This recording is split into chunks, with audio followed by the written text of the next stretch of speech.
안녕하세요.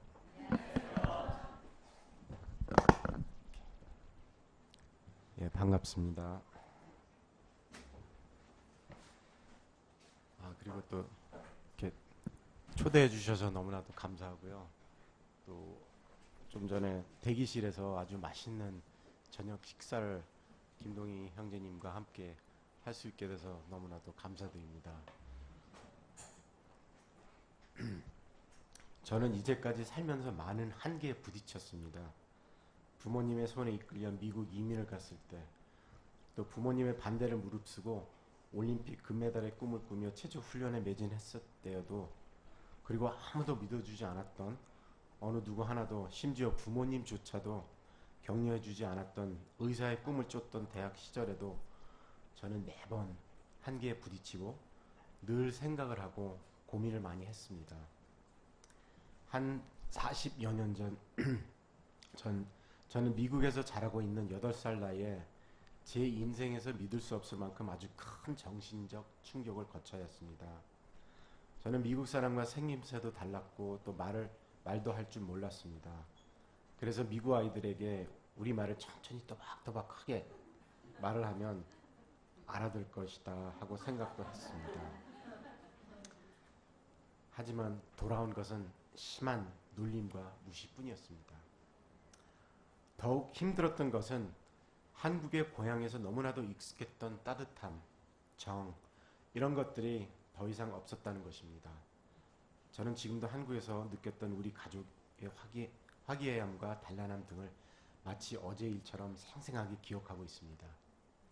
아버지는 약사였고 또 우리 가족은 서울 한 동네의 아주 큰 집에서 할머니와 함께 살았습니다.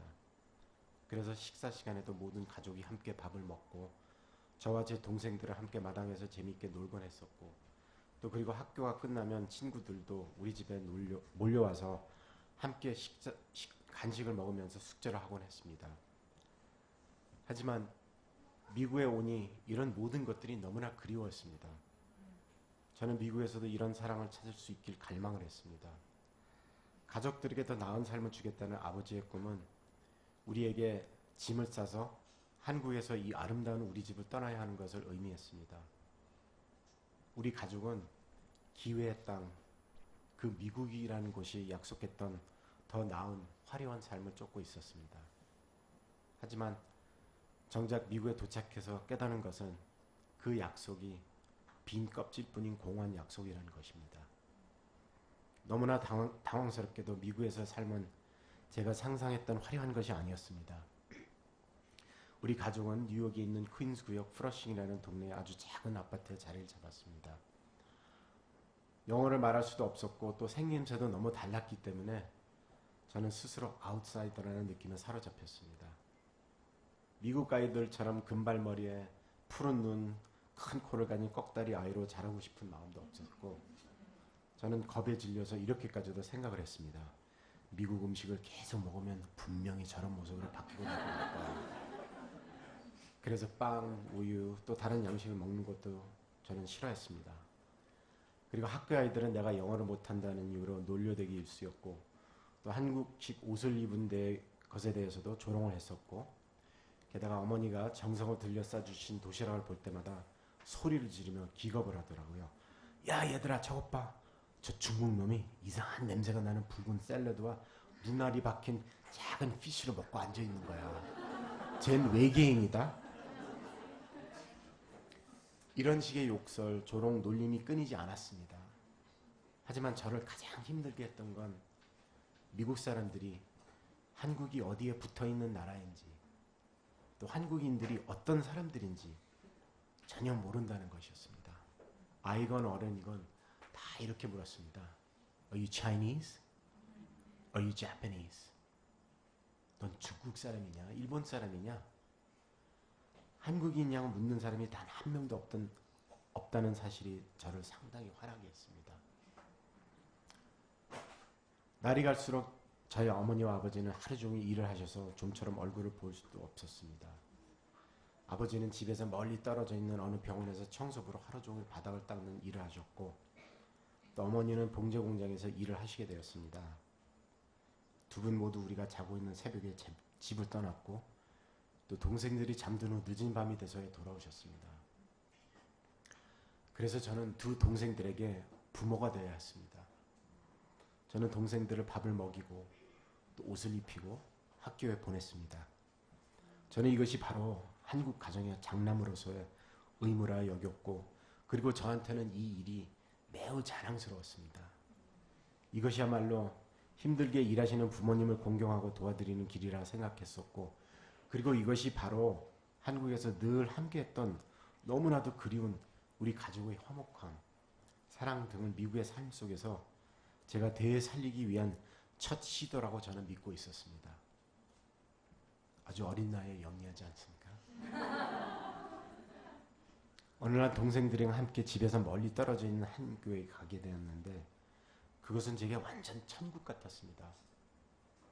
아이들이 모두 한국말을 하면서 서로 사이좋게 놀고 그랬던 모습이, 또한 내가 그렇게 좋아하는 한국 음식을 똑같이 즐기면서 아무도 이상하게 여기지 않았고, 우리는 취향도 비슷했고 옷차림도 똑같았습니다.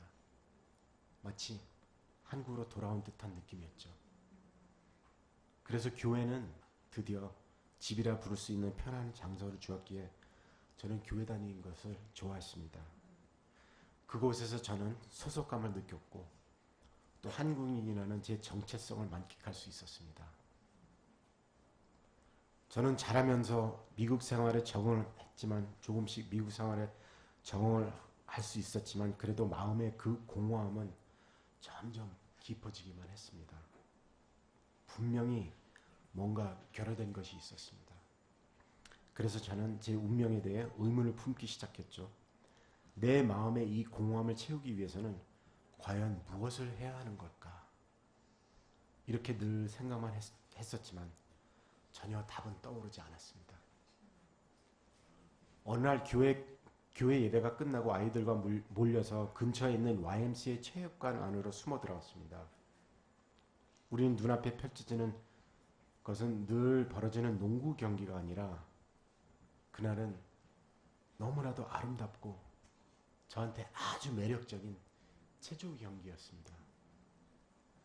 저는 그날 체조 선수들이 몸을 뒤집히며 또 덤블링을 하면서 여러 기구들 사이에 몸을 비트는 모습, 또 매트 위에 책지하는 모습 등을 감명 깊게 바라보았습니다. 제게 그것은 바로 황홀한 순간이었습니다. 그날 밤 집에 돌아와서 TV를 틀어보니 우연히 올림픽 중계를 보게 되었는데, 루마니아 출신 작은 소녀 나디아 꼬마네치 체조 선수가 1976년도 몬트리올 하계 캐나다 올림픽 대회에서 체조 연기를 펼치고 있었습니다. 그녀는 그해 올림픽 경기의 스타였습니다. 벌써 여러 경기에서 세계 최초로 10점 만점을 받아 자신의 조국에 여러 금메달을 안겨주었던 것입니다. 그래서 모든 루마니안들이 그녀로 인해 자부심을 갖게 되었고, 결국은 이 작은 소녀가 조국의 역사를 바꾼 것입니다.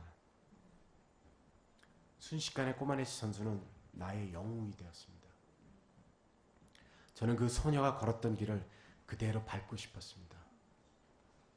저 역시 올림픽 체조 선수가 되어 10점 만점을 받고, 그리고 나의 사랑하는 조국에 금메달을 안겨주어 모든 한국인들을 자랑스럽게 만들고 싶었습니다. 만약 이렇게 내가 할 수 있다면 내가 그토록 간절하게 원해왔던 내 가족의 화목함을 되찾을 수 있을 것이고, 또한 어머니와 아버지의 사랑도 되찾을 수 있을 것이라는 생각이 들었습니다. 그리고 나를 조롱하고 놀려댔던 학교 아이들의 코를 완전히 납작하게 눌러줄 수 있다는 생각도 들었었고, 드디어 모든 미국 사람들에게 내가 누구인지 보여줄 수 있다는 확신을 갖게 되었습니다. 바로 나 동양인 이승복이가 매우 자랑스러운 한국인임을 보여줄 수 있다는 확신을 갖게 되었습니다.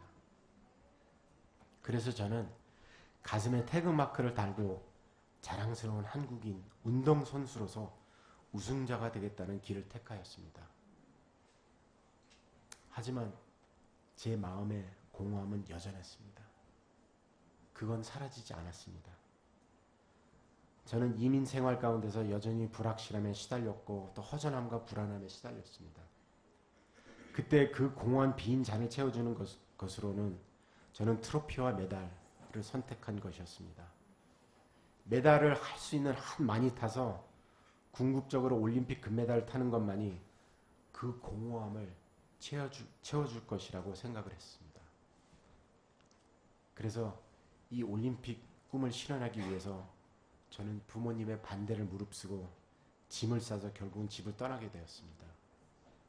이것이야말로 국가대표로 양수하는 체조훈련관에 입단하기 위해서였습니다. 하지만 그 역시 또 부모님의 반대에 부딪히게 되었습니다. 저는 올림픽 금메달리스트라는 큰 꿈을 실현하기 위해서는 어떤 대가라도 기꺼이 치러야 한다고 생각했었고, 또 부모님의 말씀을 어기고 집을 떠나는 것이 바로 내가 치러야 하는 무거운 대가였습니다. 물론 대가를 치르는 것 이외에 체조로 성공할 경우에 여러 보상에 대해서도 기꺼이 받을 생각이었었고, 잃는 것이 있지만 분명히 얻는 것도 있었습니다. 내가 만약 체조로 인정을 받게 되면 세상의 모든 사람들이 나를 인정하고 또 나를 좋아하며 받아들일 것이었고, 또 그 당시에 이것이야말로 제 인생의 소명이라고 저는 확신했습니다. 어느 날 저는 오랜 연습에도 불구하고 완전히 터득할 수 없었던 마루 운동 동작을 연습하기 위해서 체육관에 남아 있었습니다. 그날 밤 실망과 낭패감에 잔뜩 사로잡혀서 저는 제 자신을 한계로 몰았고 또 다시 저의 한계와 마주했습니다. 그래서 마루 운동 덤블링을 연습하기 위해서 힘차게 저는 마루 끝에서 마루 끝으로 달려나갔고 도약을 했습니다. 속으로 성공이다 하는 순간 앞에 보이는 것은 마루 바닥이었고 구둥 하고 저는 얼굴을 바닥에 쳐박고 목을 늘어뜨리고 말았습니다. 몇 초 동안 의식을 잃었고 순식간에 온몸이 마비되었습니다. 머리에선 무릎을 굽히고 손으로 땅을 짚고 아무 일도 없었다는 듯 일어나면 된다고 생각했지만 다리의 감각을 전혀 느낄 수 없었고 또 몸의 각 부분이 어디에 있는지를 알 수가 없었습니다. 다시 일어서서 연습을 계속하려 했지만 다리도 손도 움직일 수가 없었습니다. 완전히 평정을 잃어버리고 말았습니다. 바로 순간 제 눈앞으로 놀라울 정도로 알파벳 3글자가 떠올랐습니다. G-O-D. 구름처럼 아주 흐릿한 글자였지만 이 3글자만큼 또렷이 볼 수 있었습니다. 그 순간 누군가가 내 인생의 하이라이트 장면들을 하나씩 펼쳐 보여주고 있는 것 같았습니다. 한국에서 살던 때, 뉴욕에서의 그 고달픈 초기 이민 시기, 나를 향해 웃어댔던 아이들의 모습들, 한인교회를 다니기 시작했던 때, 올림픽 꿈을 쫓기 위해서 집을 떠나던 날, 마치 영화의 장면들을 한 컷씩 뽑아 이어놓은 것 같았습니다. 그 누군가가 내 인생을 사진기에 기록하여 내 앞에 펼쳐주고 있는 것 같았습니다. 좋은 기억도 나쁜 기억도 모두 다. 그리고 그 순간 두려움이 내 가슴을 가득 메웠습니다. 그래서 저는 급하게 병원으로 옮겨졌고 부모님은 여러 시간 거리에 떨어져 계셨지만 당장 달려오셨습니다. 어머니는 저를 보는 순간 기절을 하셨고 동생은 흐느껴 울기만 했습니다. 그리고 제 아버지는 성난 표정으로 이런 말씀만 하시더라고요. 네가 엄마 아빠 말을 안 들어서 이렇게 된 거야, 엄마. 그 순간 저는 눈물이 주체할 수 없이 흘러내렸습니다. 그리고 아무 말도 할 수 없었습니다. 제 자신이 쓰레기가 된 느낌이었었고 바위 아래 숨어서 다시는 나오고 싶지 않았습니다. 여태까지 나는 열심히 살아왔는데 올림픽 꿈을 쫓고 있었는데 나는 부모님을 위해서 그분들에게 자랑스러운 아들이 되고 싶어서 엄마 아빠를 좀 더 편안하게 만들어서 더 이상 그렇게 힘들게 일할 필요 없게 하기 위해서 바로 나는 그래서 그 길을 택했던 것이었는데 그런데 아버지의 이 말씀을 들으니 내 자신이 아무짝에도 쓸모없는 실패짝이 된 내 인생이 완전히 끝나버린 느낌이었습니다. 저는 그 후로 9개월 동안 병원에서 보내게 됐습니다. 그리고 이번 기간 동안 저는 내 자신에 대한 의문을 갖기 시작했습니다. 나는 누굴까? 인생의 의미는 무엇일까? 왜 나는 이렇게 되고 말았을까? 왜 엄마 아빠는 우리를 이 고약한 나라에 데려오신 걸까? 고작 이 고생을 하기 위해서? 결국 이런 꼴을 당하기 위해서? 도대체 이런 삶이 뭐란 말인가? 제 마음의 공허함은 더욱 커졌습니다. 그리고 이제 희망조차 없었습니다. 의지할 무언가도 없었고 꿈은 사라졌고 희망도 사라졌습니다. 사방이 막혀있는 캄캄한 방에 홀로 떨어져 있다고 생각이 들었지만 아무리 외치고 불러도 대답이 없었고 도와달라고 소리를 쳐도 돌아오는 것은 자신의 목소리뿐인 캄캄한 방 말입니다. 그리고 의사들이 내게 다시는 걸을 수 없을 것이라 이렇게 말을 했을 때 저는 그렇게 확신할 수밖에 없었습니다. 캄캄한 방에 갇혀있다. 냉정하게 그런 가혹한 말을 한 의사들을 향해 분노를 느꼈습니다. 나는 빨리 회복을 해서 퇴원을 할 생각뿐이었었고 또 얼른 체조장으로 돌아가서 다시 그 올림픽 꿈을 향해 매진할 생각뿐이었습니다. 저는 휠체어 갇혀 살 거란 말을 듣는 건 설마하며 도리지를 쳐왔던 내 마음속 가장 끔찍한 악몽이었습니다.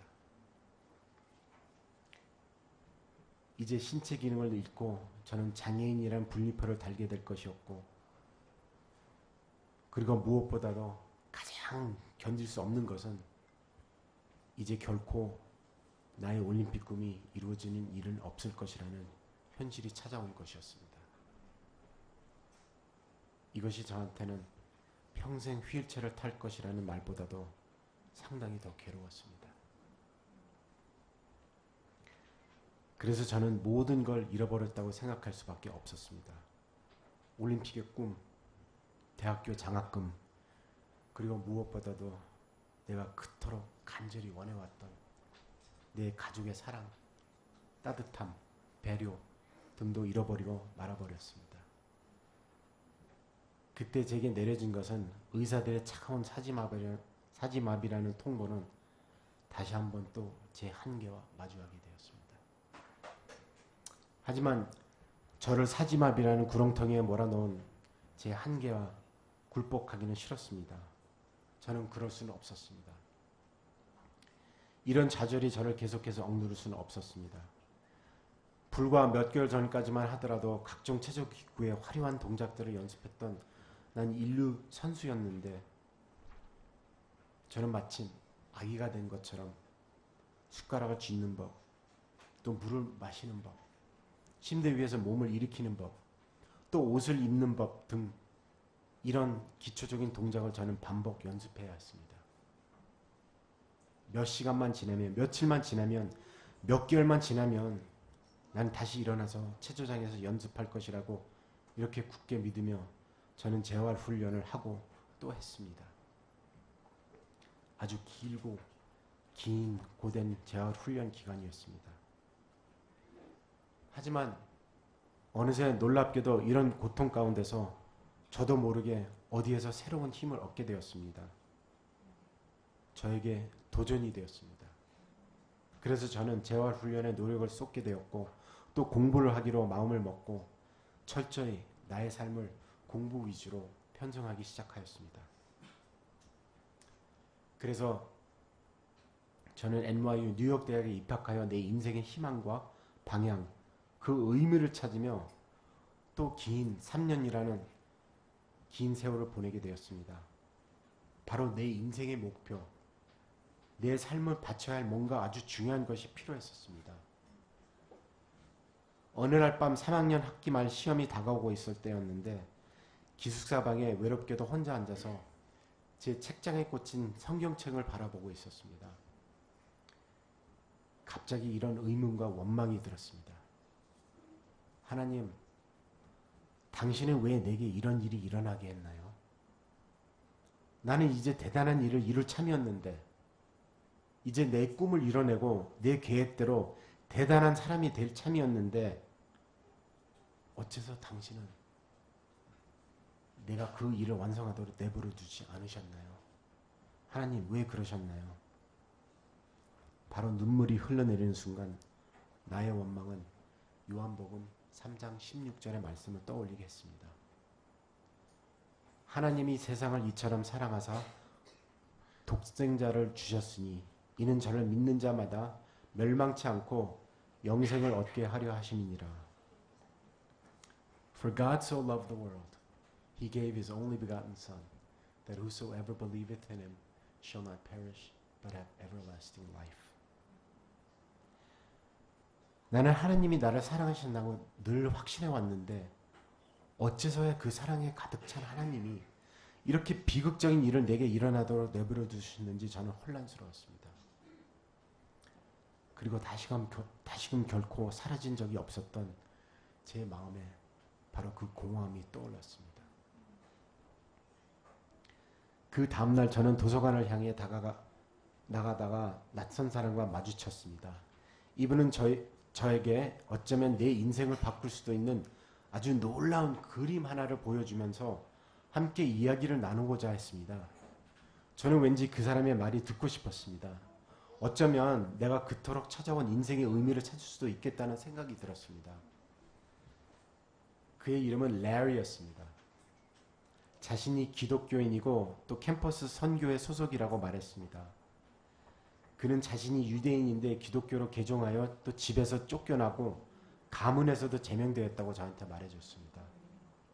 그리고 다리 예화라고 재미있는 그림 하나를 보여주면서 제게 완벽한 복음을 들려주었습니다. 저는 예전에도 교회에 다니면서 이런 종류의 복음을 듣기는 했지만 부분적인 내용의 복음이 아닌 완전한 전체로서의 복음을 명료하게 듣는 것은 이때가 저한테 처음이었습니다. 이것이 바로 복음이 전하는 기쁜 소식을 제가 처음으로 이해하게 된 것이었습니다.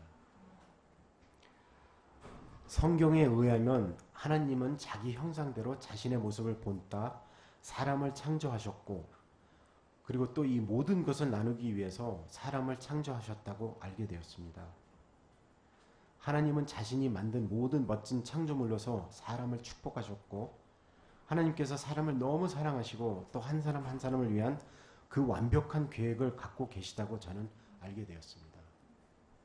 기쁨, 평화, 존재의 의미, 또 목적, 영생, 그리고 사랑. 이 모든 아름답고 완벽한 것이 바로 하나님의 멋진 계획의 일부였습니다. 라리는 하나님의 아들이신 예수님이 나의 고통과 힘겨움을 누구보다도 잘 이해하시고 그리고 저보다도 더 아파하신다고 말해주었습니다.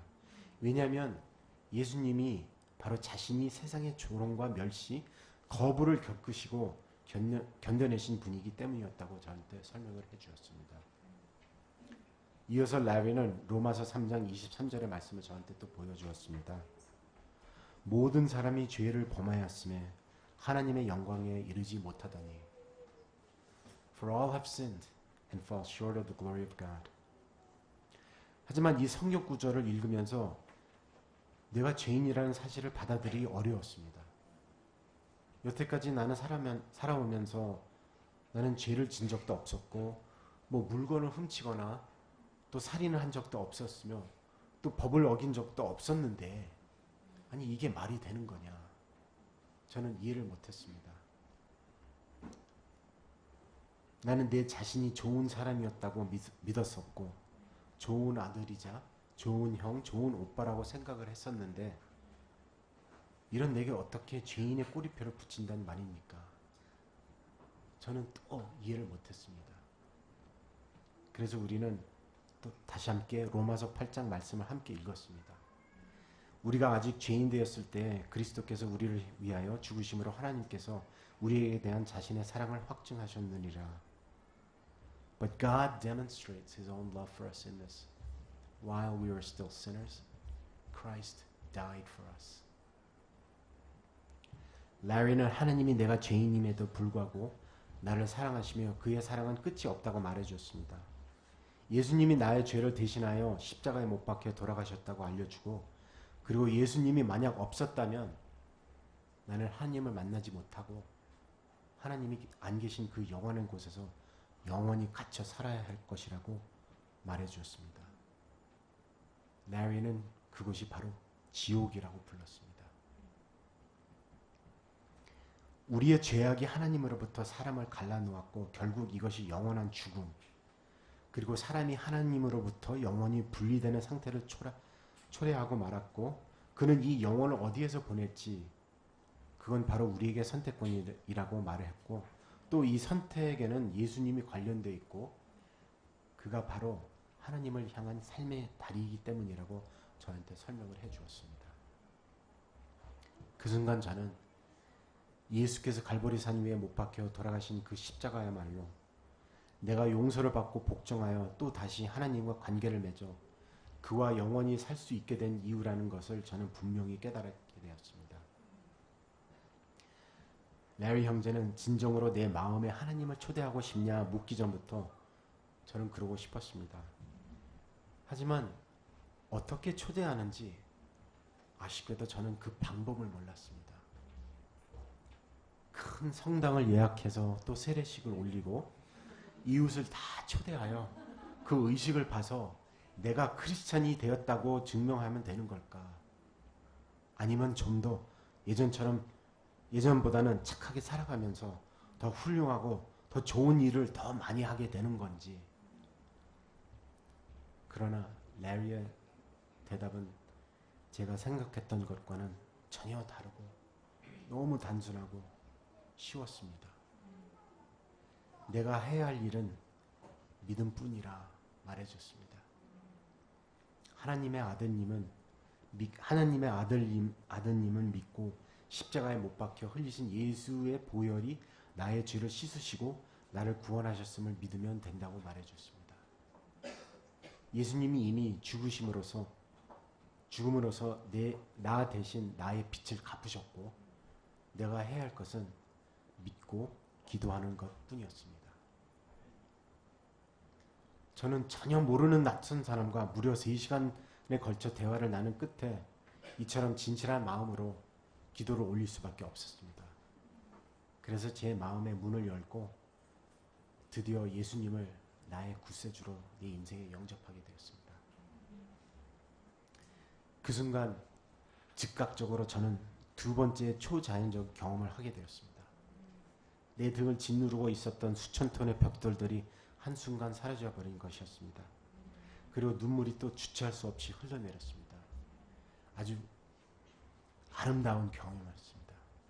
마치 합창단이 내게 노래를 불러주는 것처럼 아름다운 종소리가 들려왔고, 그리고 바로 그 순간 라리는 이것이야말로 내 안에 성령이며 내가 죽음에서 삶의 길로 넘어와 드디어 하나님의 가족이 된 것에 대해 하늘에서 기뻐하고 있는 것이라고 말해주었습니다. 저는 이제 제 이름은 하나님의 명부에 영원히 기록되었다고 알려주었고, 고린도후서 5장 10절 말씀을 저한테 또 보여주었습니다. 그런즉 누구든지 그리스도 안에 있으면 새로운 피조물이라. 이전 것은 지나갔으니 보라 새 것이 되었도다. Therefore, whoever is in Christ, he is a new creation. The old has gone, but the new has come. 제 마음을 짓누르던 무거운 짐이 그 당시에 사라졌다는 기쁨에 주위의 모든 것이 완전히 새롭게 아름답게 느껴졌고 참으로 놀라운 초자연적인 경험이었습니다. 드디어 내가 오랜 세월 찾아왔던 것이 바로 하나님의 사랑이었음을 저는 발견했고, 어느 면에서 저는 광야를 헤매고 있는 이스라엘의 자손과 같은 심정이었고, 그 당시에 지난 22년 동안 저는 엉뚱한 곳에서 사랑과 의미와 또 기쁨을 찾으려고 애를 쓰고 있었습니다. 바로 한국에서부터 미국에 이르는 그 거대한 광야를 헤맸던 것이었습니다. 내 스스로의 계획에 따라 인생을 살려고 했었기 때문에 나는 죄인일 수밖에 없었고 또 세상으로부터 얻을 수 있는 모든 것을 취하려 했었고 그것이 나를 돋보이게 하고 내게 정체성을 부여하며 내 존재의 의미를 줄 것이라고 저는 생각해 왔었던 것이었습니다. 나의 존재의 의미, 나의 정체성, 삶의 기쁨, 그리고 인정받고 싶었던 마음, 또한 무엇보다도 부모의 그렇게 간절히 원해왔던 부모의 사랑을 받기 위해서. 하지만 이 모든 것이 바로 하나님 안에 있었습니다. 저는 그 진리를 바로 그 당시에 깨닫게 됐습니다. 그 영광을 받을 분은 하나님 뿐이었습니다. 제가 아니었습니다. 그는 나의 창조주이고 나는 그의 창조물이라는 것을 제가 또 알게 되었습니다. 에베소서 2장 8절로 9절 말씀 바로 그대로였습니다. 너희가 그 은혜를 인하여 믿음으로 말미암아 구원을 얻었나니 그것이 너희에게서 난 것이 아니요 하나님의 선물이라. 행위에서 난 것이 아니니 이는 누구든지 자랑치 못하게 함이니라. 바로 그것이었습니다. 저에겐 올림픽 금메달이 필요하지 않았습니다. 내가 하나님의 무한한 사랑을 받아야 할 존재라는 걸 증명하기 위해서도 제 목에 금메달을 걸어야 할 필요도 없었습니다. 더 착하게 살아가면서 더 많이 좋은 일을 해야 할 필요도 없었고 또한 하나님께 가까이 가기 위해서 내 더러운 죄를 씻어낼 필요도 없었고 오로지 내가 해야 할 일은 그저 진실한 믿음이 넘치고 편안한 마음으로 하나님께 나가는 것이었습니다. 왜냐하면 주님은 저를 항상 기다리고 계셨기 때문이었습니다. 주님은 나와 우리 가족으로 하여금 지구 반바퀴를 돌아 미국이라는 곳에 가게 하셨고 드디어 내 눈을 크게 뜨게 하셔 그의 완벽한 계획을 보게 만들어 주셨습니다. 이 모든 것이 제게 완벽하게 맞아떨어진 것이었습니다. 이것은 바로 주님이 세워두신 나에 대한 완벽한 마스터 플랜이었던 것입니다. 이듬해 대학교를 졸업하고 저는 캠퍼스 선교회 여름 수련회를 참가했습니다. 6주간의 훈련 마지막 날 경건의 시간을 통하여 주님께서 제게 말씀을 거셨고 바로 그 말씀은 내 인생의 구절이 되었습니다. 빌립보서 3장 7절로 14절 말씀입니다.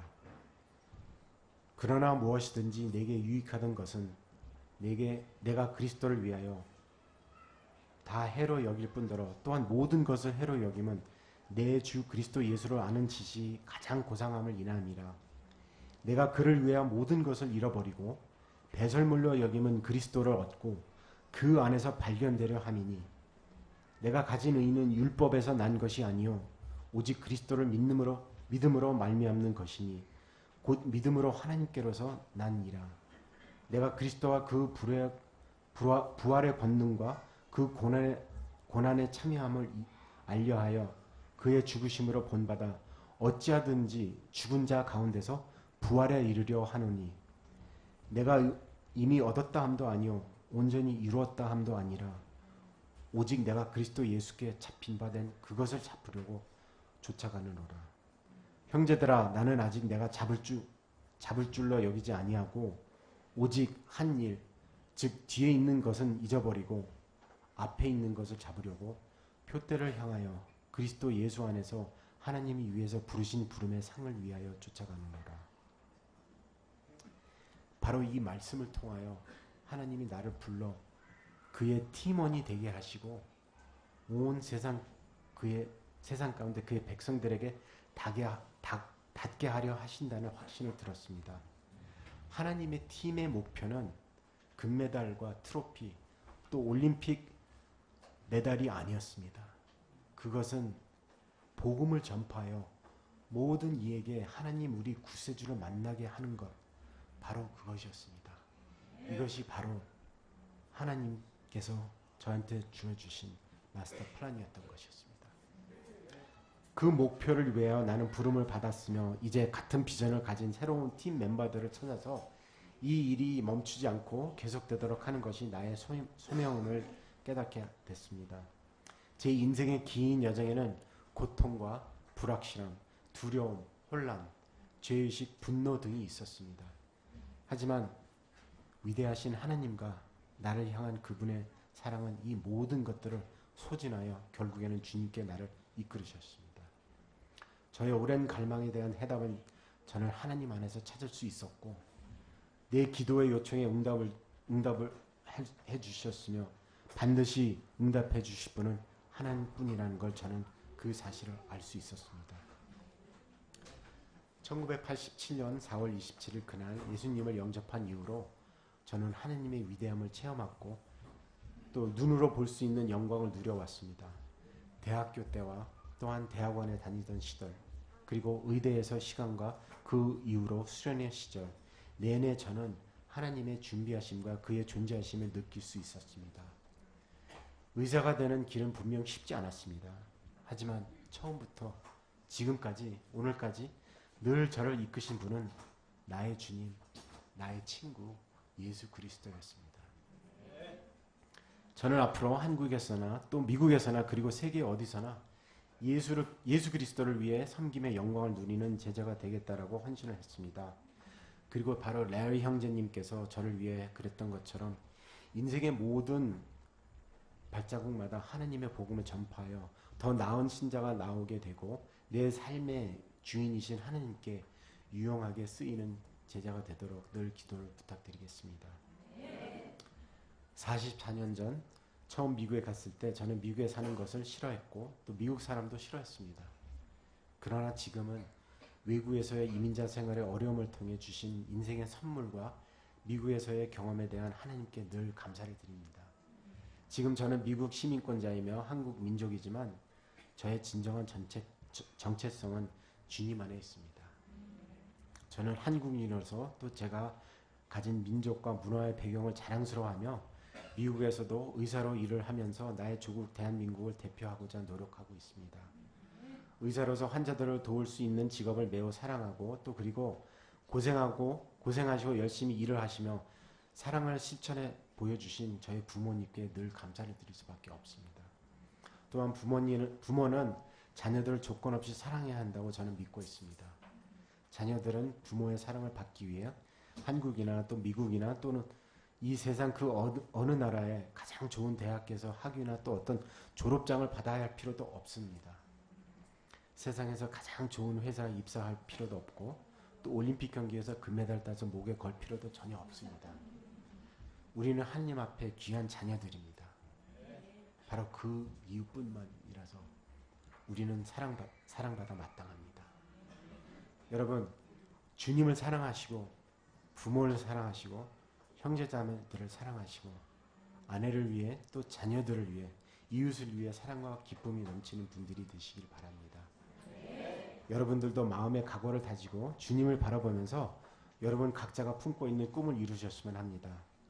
주님을 사랑하고 또 꿈을 갖고 할 수 있다는 자신감과 용기가 가지면 주님 안에서는 무엇이든지 가능합니다. 이것이 진정 챔피언의 모습이라고 저는 생각합니다. 그리고 이것이 바로 제가 제 삶을 통해 여러분께 말씀드리고 싶은 바입니다. 간증을 마치겠습니다. 감사합니다.